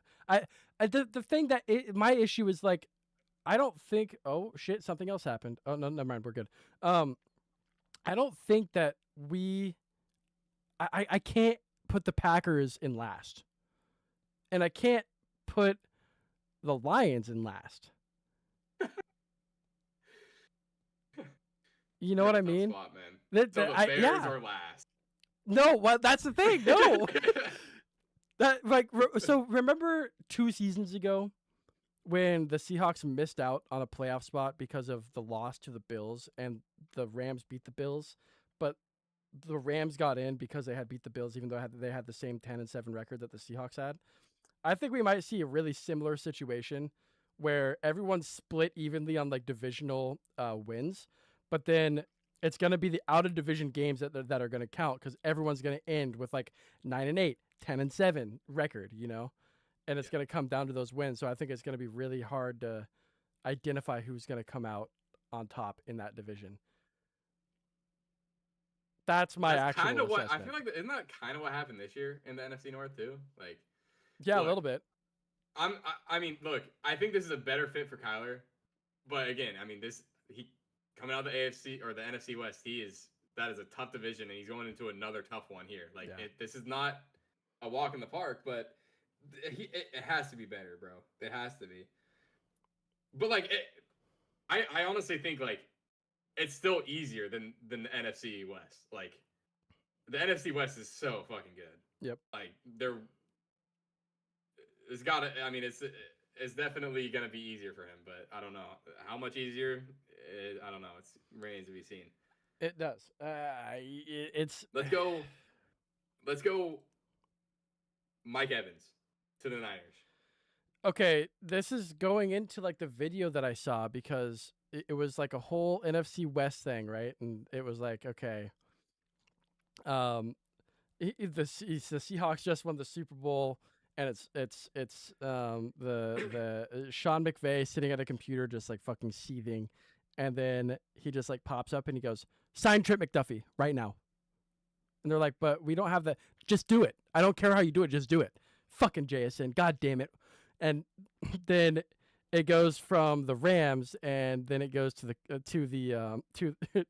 49ers, and they go, "Okay, the Rams just signed they just signed Trent McDuffie, and they have Jalen Ramsey." And they were like, "Okay, what do you do?" And then John Lynch walks in and he goes, "Sign Mike Evans. Just go do it.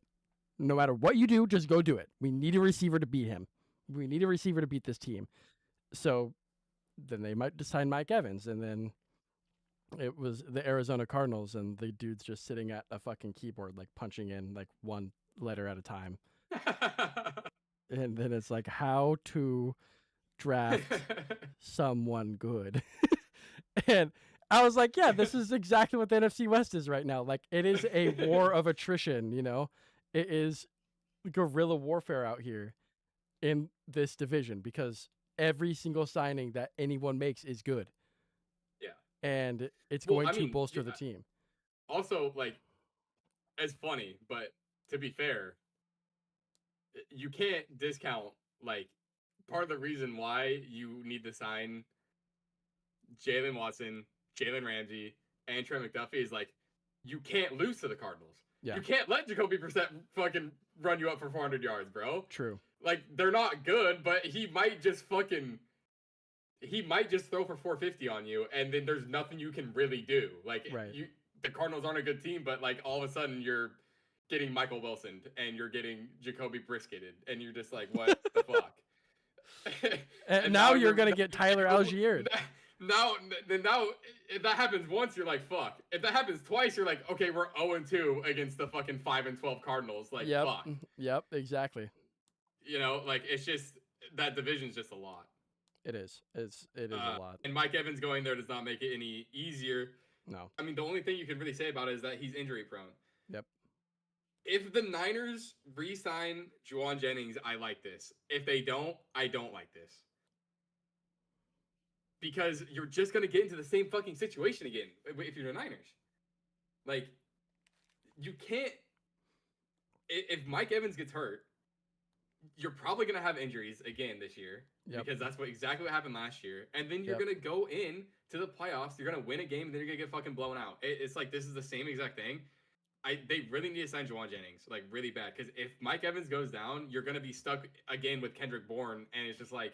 No, you're not, because Kendrick Bourne is no longer a 49er. Well, in the equivalent of the Kendrick Bourne I see. thing, Okay, where it's gotcha. just like, what, like, okay, now, like, didn't, like, I don't know who was on there last year, but, like, you're just relying on guys that you shouldn't be relying on to get you where they need to go. Like, you need Juwan Jennings.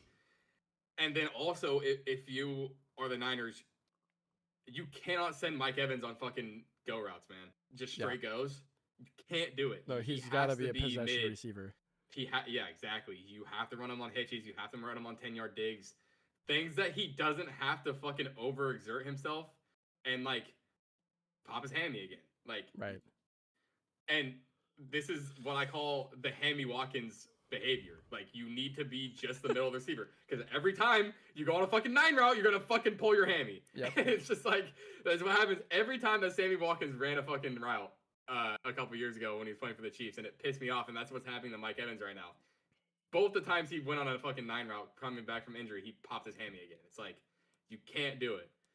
Just fucking, he needs to be a possession receiver, and that's why you need to sign Juwan Jennings again, because he's the guy that needs to be your kind of mid to deep threat. Yeah, that's totally fair. I hear what you're saying. That's good. And then deep threat receiver Rashid Shaheed back to the Seahawks. I mean, yeah, this is great. Yes, I agree. This is, and not only that, but best returner in the league. Yeah, arguably, you know. Mm-hmm. So, I don't really have a lot to say about that because we already know what he does. Yeah, we already talked about it a ton. But let's go down to another defensive safety, Kobe Bryant, going from the Seahawks to the Bears. So, how do you feel about that?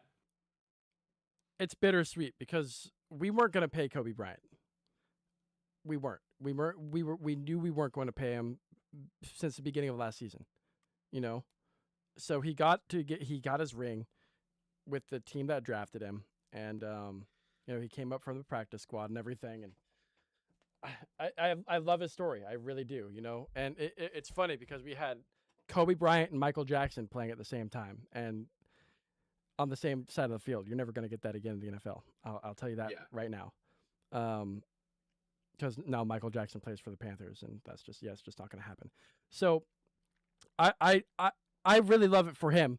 I hate it for us. The only thing that I can take solace in is that we have Ty Okada at safety, who, he's not as tall, but he's just as aggressive. He's not a ball hawk, but the dude reminds me of, I mean, he got so many helmet-to-helmet penalties this season.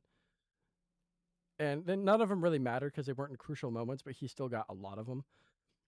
And I thought it was funny watching him because I was like, damn, dude, this guy he just comes in, he just likes to hit people, kind of like Earl Thomas did back in the day.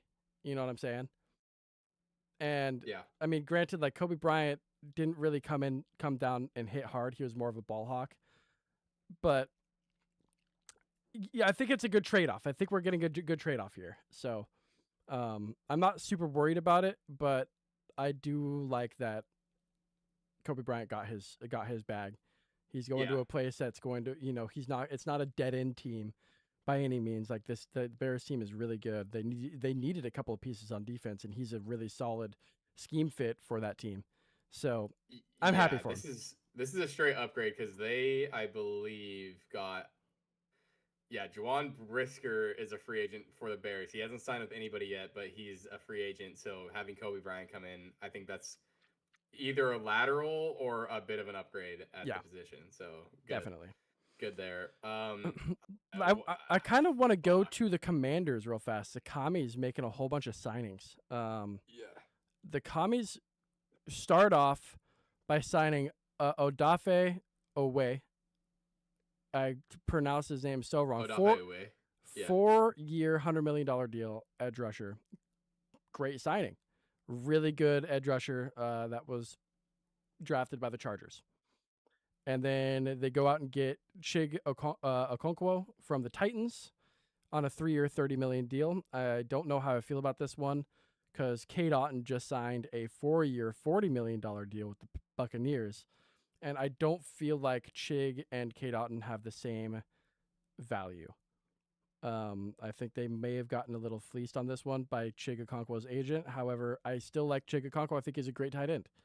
And then they get Tim Settle, another defensive lineman from the Texans, who's a pinnacle part of that really good Texans defense. And they also go out and get Amik Robertson, who's a backup but played a lot last year for the Lions. Probably start this year at corner for the Commanders. Nick Cross at safety on a 2-year, $14 million. They re-signed Marcus Mariota. Clavion Chason from the Patriots, who's a really good edge rusher as well. So you're going to get 2 really good edge rushers in Washington that are going to be coming after the quarterback really heavily. And then they just got Rachaad White today. And yeah, I mean, they made a lot of signings. They're looking to come after this NFC East title again. And I'll tell you what, I like their team better than I like the Cowboys. I'll tell you that right now. They may not have the names, but they've got the talent. Especially if Jaden Daniels can stay healthy.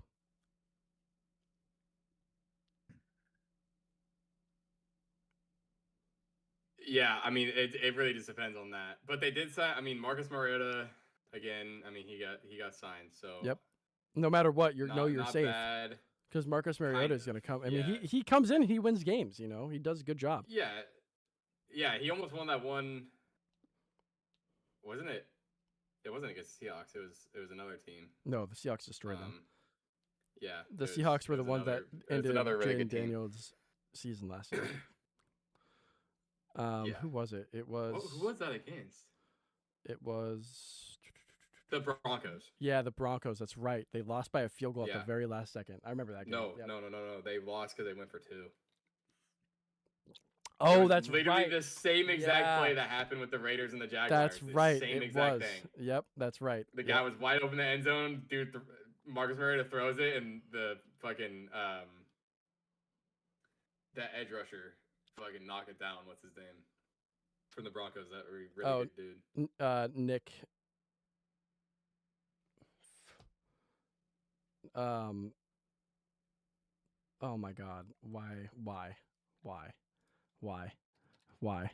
Yeah. Why? Nick Benito. Yeah, exactly. Nick Benito. I kept on thinking Nick Pretty, and I was like, that's not it. It's because my fucking dyslexia into Spanish. There's so many fucking free agents here, bro. I would like to go over a couple of free agents that I think would be good fits for teams if you want to do that. Well, I want to go over. We kind of need to go over a couple more guys, low key, because one of them, Reed Blankenship to the Texans. I'll just say like this is rough because the Texans just got a lot fucking better.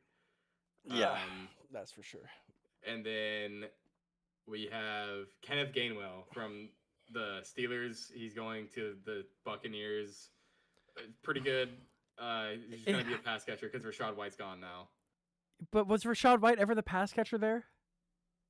Yeah, I would say so. You think so? I don't know, man. Yeah.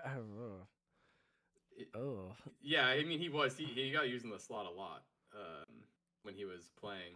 Yeah. And then the last guy, I mean, we know Travis Kelce got signed. It's good. Rico, okay, so Rico Dowdle from the Panthers to the Steelers. Yep. Yep. What the fuck? Yep. I know. That's a really interesting one, honestly. I didn't see that one coming. I thought he was going to stay with the Panthers, to be honest with you. But I mean, Yeah, me the too. Steelers really need a running back. Najee Harris is not the guy for that style of offense that Arthur Smith. Well, I has. mean, Najee Harris wasn't even there. It was Kenneth Gainwell and Jalen Warren last season. Oh, that's right. I don't even know where Najee Harris is right now. I think he's on the Chargers, maybe. You're right. Yeah, Najee Harris is on the Chargers. I'm a year behind. You're right. Yeah, Jalen Warren, Rico Dowdle actually is a really good pairing. That I completely. Yeah, I forgot think about so that. too. Yeah. I think it's gonna be like what they wanted Najee Harris and Jalen Warren to be. Yeah. And then did we talk about Tyler Algier? We did. Okay. Then yeah. Now I'm down. After that, okay. For free so agents going to where they can go. First one that I have up here.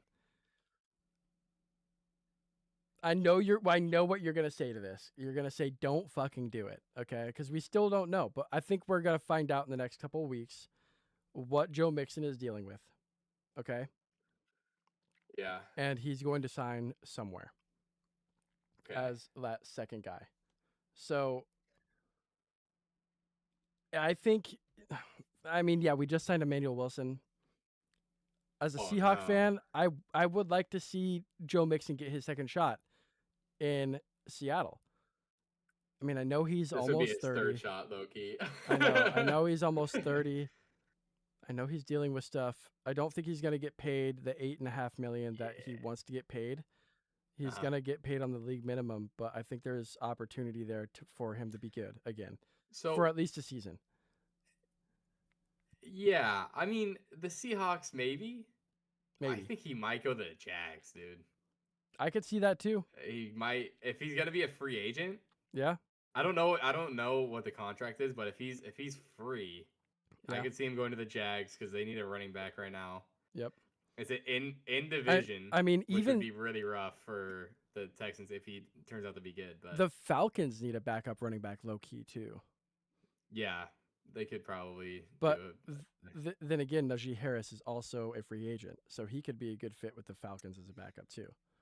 Yeah. Did the Texans sign anybody or is it still Woody Marks? It's still Woody Marks. Nick Chubb is also a free agent, so he could get re-signed. There's a lot of this is actually no, Texans. No. The Texans have David Montgomery now. Oh, that's right. That was off a trade. That's right. So that's huge. Yeah, that is huge. Oh shit! I mean, literally the running back market in free agency though is the actual unction. Like, I'm not gonna lie, it really is. Oh yeah, it is. I mean, I would have really liked B-Rob to go somewhere that maybe had C as the first three initials, but that didn't happen. So whatever. Okay, so this is the fucking unction. Okay, we're getting to the fucking unction hour right now. Yeah. Keenan Allen. Yep. Had a really good year last year. Yeah. One of his best. As a 33-year-old. Yeah. As a 33-year-old, he had a great fucking season. He's a free agent. I have no idea where this man could go. I think he should low-key go to the Dolphins, maybe, because they need help.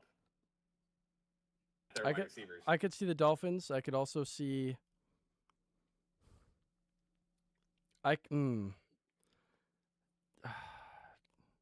Dolphins is a good shout. Dude, this is so. I could see the Commanders. Yeah, the Commanders. The Niners, help. If they don't sign Juwan Jennings, they need to make a decision on that. I would be so pissed. Dude, you guys would be getting fucking unked. The 49ers would be the unk team. What about, okay, hear me out. You guys would be getting absolutely unked out here, bro. What about the Titans? Yeah, I mean, that could work. I just don't know, like, low-key, if I was Keenan Allen and the Titans were like, we're the only team that's like asking about you, I'd be like, yeah, but like, I'm retiring, so like. Hold on, somebody's at my door.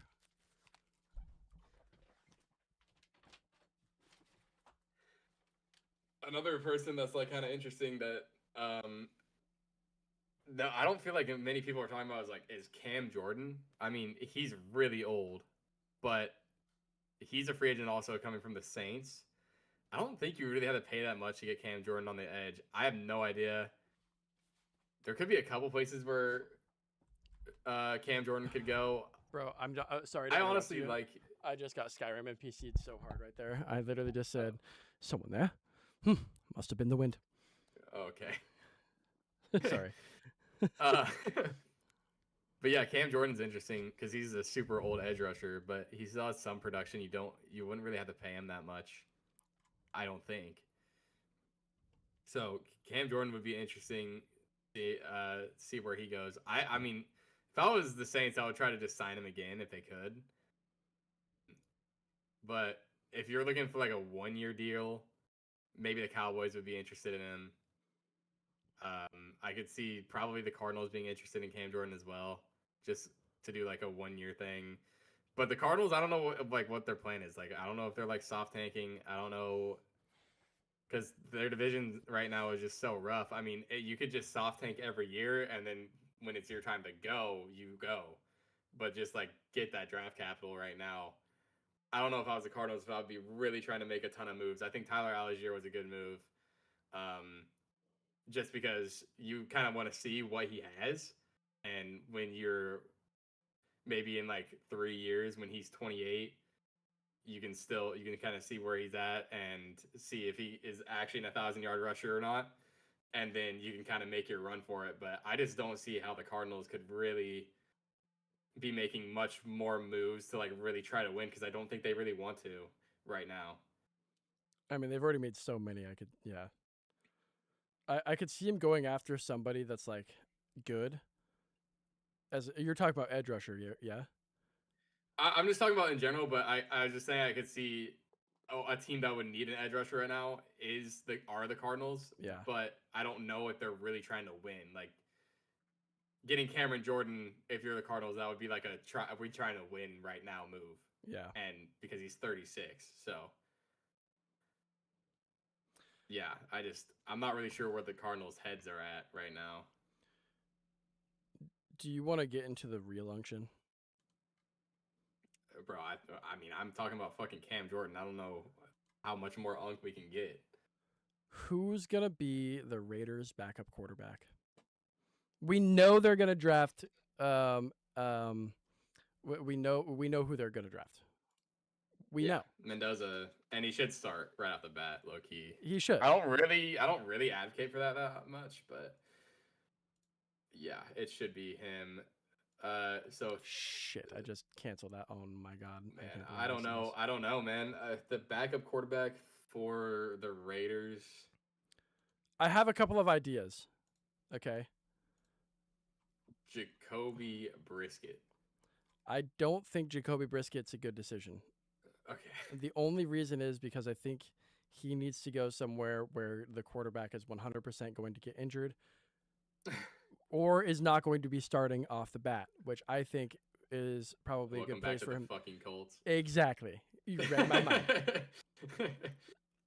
I'm thinking more along the lines of, listen, who has Tom Brady faced in the Super Bowl before? Who does Tom Brady have respect for? I'm thinking Russell Wilson is probably going to be the guy to go in as he's going to be the backup. How can we keep doing this? Well, because he wants, Tom Brady wants the washed.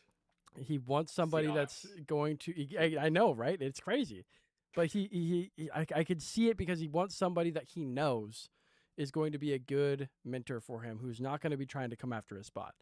Russell Wilson knows his place in the NFL right now, and that's to be a mentor. I feel like, at least. I could be wrong about that. I could be. It's not gonna. It better not be Aaron Rodgers though, because Aaron Rodgers is going to legit have a freak out on. Here's my counter. I'm gonna have a counter for you. Okay. Okay. Why don't we just take the other side of the coin, right? Tom Brady comes back to the NFL. He's a real smart dude, right? Yeah. Mendoza's a real smart dude. Maybe he might be a little bit too conservative when he comes in the NFL. So you know what you got to do. Mm-hmm. You got to give him a mentor. That's a fucking gunslinger. Okay. Jameis Winston.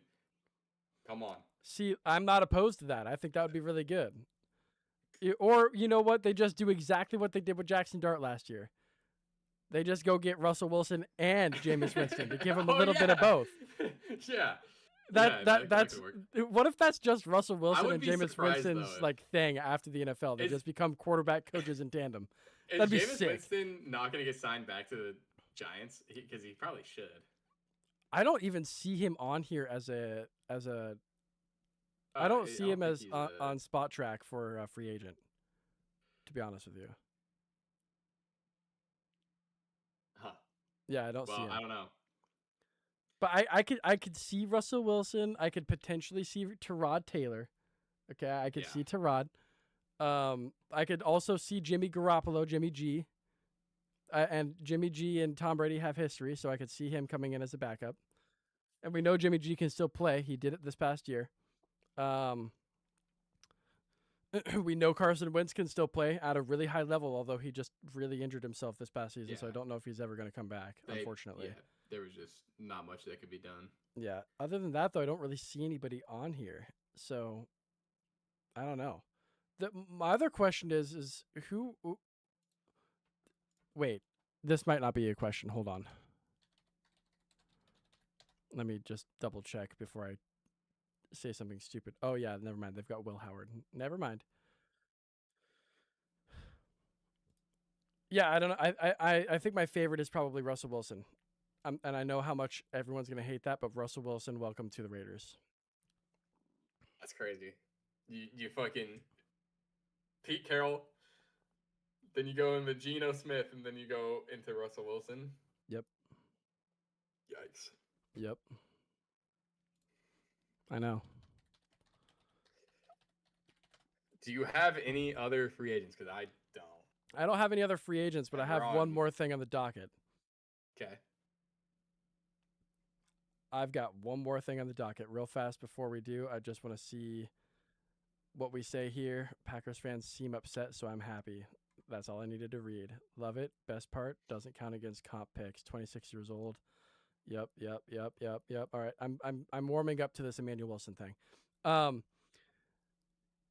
Someone, for the love of God and all that is holy in our year of the Lord 2026, please fucking trade for Garrett Wilson. Please get him out of New York. Get him out of there. He's so good. I think, and we said this before. We said this during the season a couple of times. If he got traded to literally anywhere in the NFL, anywhere, he would immediately become a top 5 wide receiver. The only thing that's holding him back is that trash-ass organization called the New York Jets. Yeah. And quite frankly, I don't know why the San Francisco 49ers didn't. They said, go sign Mike Evans. No, I would have gone and traded for Garrett Wilson if they wanted to counter to what the Rams just did. And personally, I think that would have been the best signing of the season for anybody of this offseason currently. But he needs to go somewhere, man. He needs to go somewhere really bad. Yeah. Yeah, you're right. And speaking of trades, all the trades got finalized yesterday. That was part of the reason why the Ravens could back out of the Max Crosby, because they didn't get finalized until the next league year starts, which was on the 11th. So we can kind of talk about, how do you feel with the Bears trading DJ Moore to the Bills? Where are you at with that? Because I'm genuinely surprised that they did it, especially after the year that DJ Moore had. I feel like he saved them a lot. He definitely did in the playoffs. Yeah. I mean, there was that one play in the playoffs. I mean, that was bad, but that just seemed like not only a lot of people were putting it just straight up on DJ Moore. I think it was more of a joint effort on that 4th down, where DJ Moore, I guess, ran the wrong route, but also he was into open space. But then Caleb Williams threw it another way. So, listen, I think for the Bills it's good, but I don't know if I like this for the Bears. I think that the Bears got good value. out of this, to be honest with you. They traded DJ Moore and a 5th-round pick for a 2nd-round pick. DJ Moore was drafted 24th in the 2018 draft. Round 1, 24, So that in of itself is almost getting your value back 8 years later. 9 years later, sorry. So I think the Bears did really good business here to the caliber of player that they had and to where his age is. What I don't know about is, I mean, are they putting all their eggs in Colston Loveland and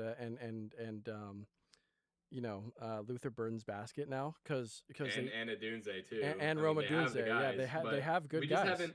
We just haven't seen, like, we've seen a little bit of Rome, but like not a consistent season yet. Yeah. Luther Burden was obviously a rookie, but Colston Loveland we did see rookie year and he was solid. Yes. Which again also brings up, I think, a really important question: where in the hell is Cole Kmet going to go? Because Cole Kmet has to get dealt this season. I don't fucking know. I've been fucking shouting that from the lungs for almost 2 years now. I know. I mean, he should go somewhere that needs a tight end, because he's probably one of the best tight ends. If he was a starter tight end on a good offense, he would be within the top 7. I'm looking at the Bengals right now. To be honest with you, the Bengals need a good tight end that can. And the Dolphins do too. Yeah, and the Dolphins. That's true. Cole Kmet would fit really good with the Dolphins. Yeah, I think it'd fit really good with the Bengals too, to be honest with you. Yeah, I wish somebody would make a move on him. I'm not really sure. I think he needs to be traded though, because I don't think he's in free agency. He's not. And then we can kind of talk a little bit about. This is like my last thing on the docket here is the Colts trading Michael Pittman to the Steelers. Yeah, man. I think this is a good move for the Steelers. The Steelers needed another wide receiver really bad, and it was showing last season because they couldn't put it all on DK, and they had too many tight ends to decide what they wanted to do. And then before you knew it, Kenneth Gainwell and Cedric Wilson Cedric Wilson? Is that right? Calvin Austin, sorry. Calvin Austin had more receptions than DK Metcalf, and that's not what you want to have for a guy that you're paying. What did they? $80 million over 3 years for DK? Something like that. And, DK is really in his diva fucking era right now. Man. He really is. Really bad. Yeah, it's not pretty. But also, the other thing, though, here is it's also Aaron Rodgers as your quarterback. I mean, I don't know really, like, how he didn't really deal the ball that well like last year. Like, I mean, when I watched most of the Steelers games, and I was not very impressed with Aaron Rodgers. I'm with you. Good games, I wasn't either. But it was just like, was that not him not having enough weapons? I don't know. I mean, I think they need just more stability on that offense. Like, they can't just keep rotating these fucking tight ends in. You get a different look every time you snap the ball. Calvin Austin was, he's a good receiver, but he's more of like a sneaky threat rather than like a guy that you can really rely on. And DK, look, DK. I mean, I've been saying this for like 2 years. I think DK is a really good receiver, but I think he could be a great receiver, but he just won't work on his routes. And you could see it every year. His routes they're either the same or they're worse every fucking year. And he just lazily runs his routes. He thinks he can do it all with his body, and he just can't. He really needs to create separation, and he really needs to work on his footwork, because the way that he just rounds off all of his routes it's honestly fucking disgusting. Yeah, that's the thing, is that the defenders are getting so much more technical. Yeah. And it's weird because DK started off in an NFL that was really wide receiver heavy, and now it's leaning more towards running back defense heavy, and he's not adjusting to it very well. Yeah. And it's not only like routes. They don't only matter when you're in man. Like, getting that footwork down and making somebody go to a part of their zone that maybe they don't want to go to, or, leveraging that to your advantage. It's good when you're in man, and it's really good when you're in zone too. Like, so, when you're Aaron Rodgers, you can throw it, even though you're throwing it into zone, you can still throw it and like be like, okay, well, at least he's further left into his zone than he should be because DK's running a good route. Right now, it's just like he just he's not doing anything to create separation, no matter what the defense is looking like. So You're right, 100%. And like, I think even now, with the best defense in the league this past year, running a cover 2, cover 4 shell every single play, and not knowing if you're getting man or zone, I think it's more important to have zone busting routes, which is Arthur Smith's offense. That is what his offense has been. And if we're going out already and trading for another receiver, I think that's telling us, hey, what this experiment was going to be is not working out. Yeah. That being said, though, Michael Pittman, I mean, he is a good route runner. Like, he is. Yes. He's decent. So I think that's a good fit. And also, it's gonna take away some pressure from DK because they were doubly covering DK all season last year. Yeah. But again, if you're DK, like I have really like high expectations of DK. Oh, sure. That's why I am very hard on him. But like, that makes sense.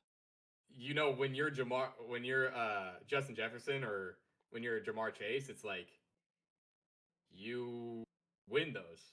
Yep. DK's not. No. And I expect DK to win them. Yeah. That's like why. And when you look at the tape, it's like you can see like he just thinks he can do everything because his body is he's just a massive target. But it's just like he could be so good. He could be so good if he was more technical with his routes. Yep. It's like with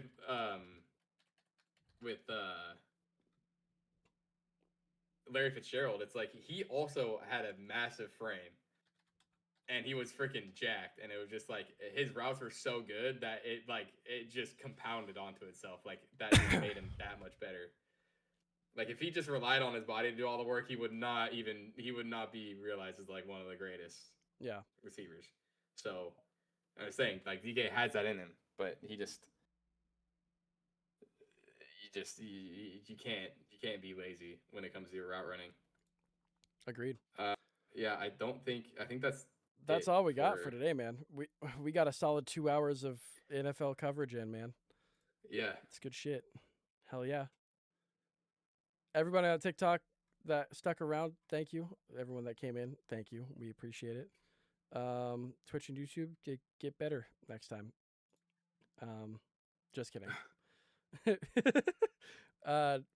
We will, Saturday, do you want to come back and talk some more news, whatever happens in between now and then, and also get into some politics?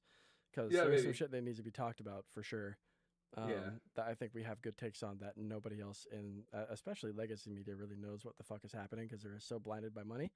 They definitely know what's happening. They just decide refuse not to fucking say anything about it. Yeah. So we'll be back on Saturday. It'll probably be a shorter one than usual. And yeah, maybe we'll do some gaming or something. I don't know. So anyway, that's it from us. We appreciate you guys and hope you have a good rest of your day. Hope you get the players that you want on your team.